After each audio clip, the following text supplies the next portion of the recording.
Hi everyone. So as you know, I do these relationship videos every Wednesday, and what I want to talk about in this video is 5 signs of an incompatible relationship. So I'm not saying that all relationships are perfect, or it's not my role to say what a compatibility looks like. There are lots of people that are in relationships where they're complete opposites, where they don't have similar values, similar interests, and it works.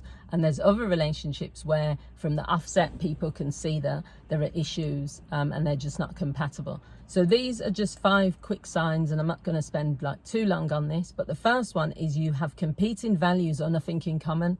Now initially that might be the whole opposites attract, and yeah, you get together and the chemistry is good between you and whatever, but for a long-term relationship, most research says that you need to have similar values, because it's things like if you have complete opposite views politically, you have complete opposite views about children, even things like disciplining children, whether you want children, you don't have anything in common.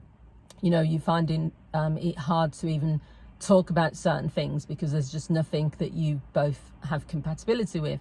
Then it becomes a problem over a long period of time. The second one is you're unable to resolve disagreements effectively.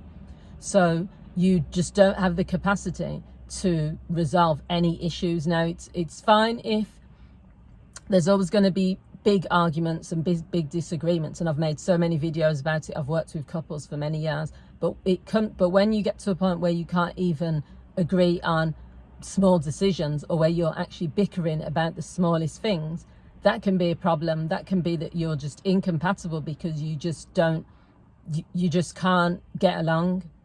And sometimes people don't want to admit that. They think, well, there has to be this massive thing that happens. But to me, if you're bickering like 24 hours a day, that you're just getting on each other's nerves, there's no intimacy, there's just attacking each other, then you're probably not compatible. There's probably something that irritates you about that person so much that you can't even spend time together. So that's another thing.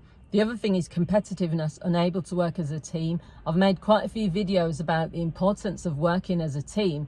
And for me, if you're a couple but you're operating individually, or you're just competing with each other all the time, you know, one person does something, so you say, oh, well, now I've got to go and get a degree because you've got one, or, oh, I've got to prove myself by doing this or doing that. It's even with this nonsense about like revenge cheating, or, you know, taking revenge on someone because they've done something, or punishing them. You know, that comes from a place of, we're not a team, you're my enemy, you know, I need to compete with you. So that means you're not compatible. The fourth one is multiple cheating or disrespectful behavior. So that should give you an idea that someone is not compatible with you, because if someone is compatible with you, then they know that they don't want to lose you, and they know that, you know, they don't want to disrespect you because you're their one, you're their match, you know, you're their person. So if someone is constantly doing that, then to me, that shows that they are saying, we're not really a match, we're not going anywhere, but I'm just going to see how long I can be in this relationship but still with disrespectful behavior. And the final one is living separate lives, which is similar to the not working as a team, but differently. So you don't do anything together, nothing's intertwined, you know, you don't mix with other people, your partner's family and stuff, or friends. You just keep your life separately. And that is a big indicator that the person does not want a future with you, but also they don't see you as their compatible person. They're just buying time until, you know, they can find the one that's right for them. So those are 5 signs that you may be in an incompatible relationship. I'd love to hear your thoughts. Let me know what you think. Thanks for watching. Bye.